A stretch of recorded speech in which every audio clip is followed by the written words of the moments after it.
Ele falou isso em determinado momento aí, e me lembra muito o problema do Camus, quando ele falava do ser humano lá no mito do Sísifo, que ele fica preso e ele lê, ele descreve ali o sujeito no bonde, só vivendo a mesmice de todo dia, e a vida fica só aquela existência e não uma vivência. Temos que perguntar, como filósofos, nós vivemos ou apenas existimos?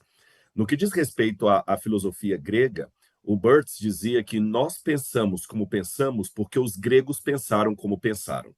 Ou seja, a sociedade ocidental ela é baseada na filosofia grega.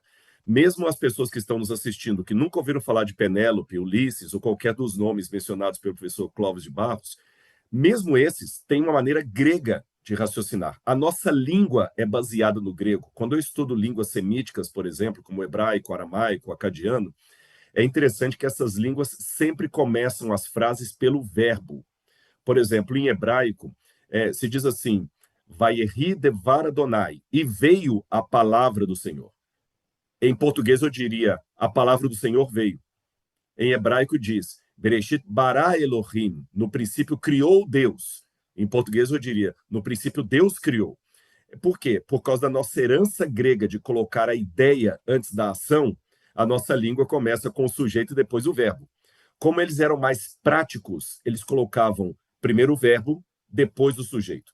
Isso já mostra que eles tinham uma maneira de concepção do mundo que podia ser diferente da nossa, que é a herança do mundo grego, mas era uma maneira filosófica. Tanto é que, assim como o professor Clóvis questionou, e com razão, a expressão milagre grego, eu também vou questioná-la e colocando um elemento a mais, da minha parte, é claro. A ideia de milagre grego começou por causa de um ufanismo europeu que queria ser o centro do pensamento mundial. Tanto é que a Europa era o velho mundo e a América o novo mundo. Então, tudo de bom era da Europa. E numa época em que a Europa estava se firmando em seu nacionalismo, tinha que se achar uma origem, como eu diria, quase de realeza para os europeus. E essa origem estava onde? No mundo grego. Coincidentemente, é nessa época que você vai ter uma efervescência muito grande da busca pelas raízes europeias na Grécia. Até a filosofia pega carona nisso, quando a Heinrich Schliemann descobre a cidade de Troia, quando Arthur Evans encontra Creta e começa a estudar. Aí vem a ideia de milagre grego, e o milagre grego que encontra o seu locus mais profundo na Europa. Então você tem que pensar tudo via Grécia. E a partir daí começa a se dizer algo que pode ser questionado do ponto de vista histórico, que a filosofia nasceu na Grécia. Eu prefiro dizer que a filosofia ocidental nasceu na Grécia, mas a filosofia anterior, porque você tem tratados filosóficos muito anteriores aos gregos. Por exemplo, o Teorema de Pitágoras já era aplicado pelos egípcios em 2600 a.C. Você tem Imhotep, que era um filósofo egípcio e matemático e tudo mais. Você tem tratados babilônicos, o homem dialogando com sua alma, tratados éticos que antecedem a Ética Nicômaco de Aristóteles. Você tem outros tratados baseados séculos antes. Então já havia uma filosofia anterior, em moldes e categorias mentais distintas dos gregos, é claro. Mas não significa que não era uma filosofia. Uma vez eu ouvi uma filósofa, que eu prefiro não dizer o nome dela, para não dar polêmica, ela escreveu num livro assim, que, na verdade, o que havia antes da Grécia era uma sabedoria, mas não pode ser chamado de filosofia. Primeiro já é estranho, porque filosofia significa amante ou amigo da sabedoria.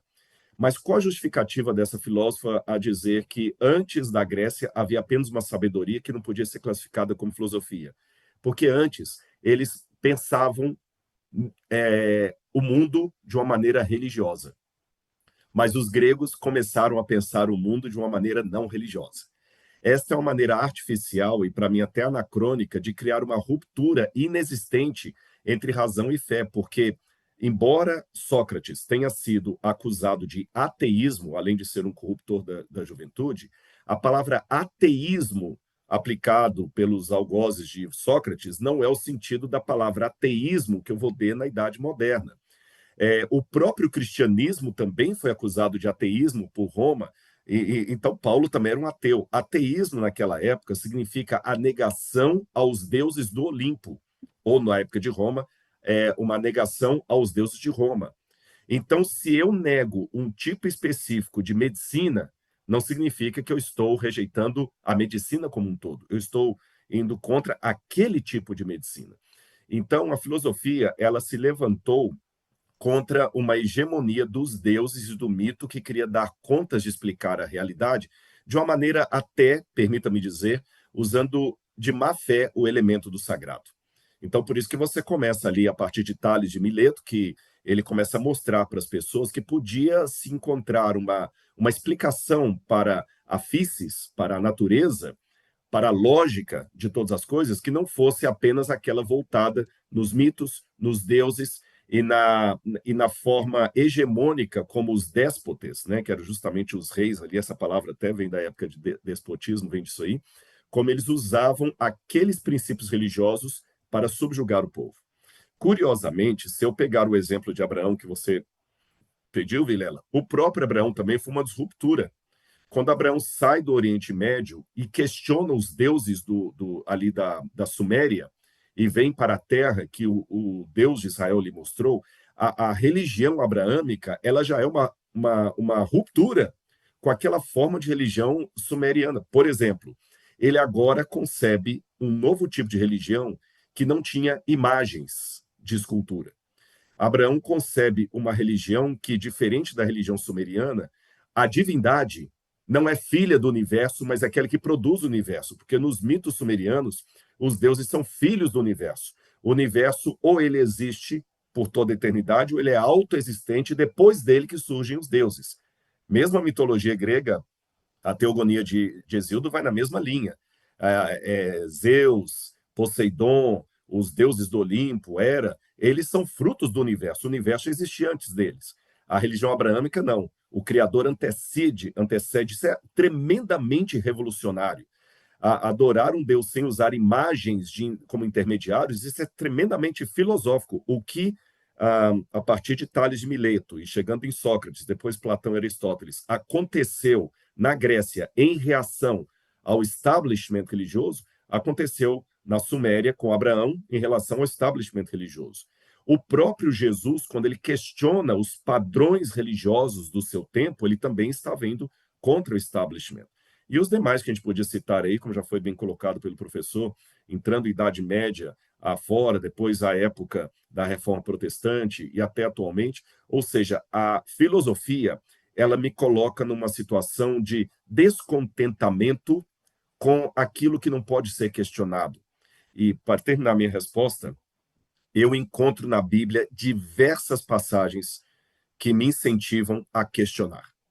O próprio Deus fala, através do profeta Isaías, fazei prova de mim, fala através de Malaquias, fazei prova de mim, provai e vede que o Senhor é bom. E essa palavra provar no hebraico, a palavra ta'am, significa provar com os elementos sensoriais, com a sua cabeça. Jesus, quando falou da sua vinda ao mundo, a primeira coisa que ele falou, olha, vejam que ninguém engane vocês.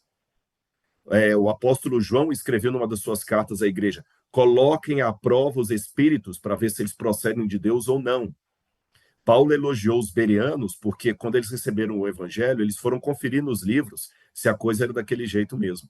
Então, a religião, não vou falar verdadeira religião, porque seria um pouco fanista, mas a religião que realmente é sadia, ela incentiva o questionamento. Mas que tipo de questionamento? O questionamento lúdico, lúcido e sincero.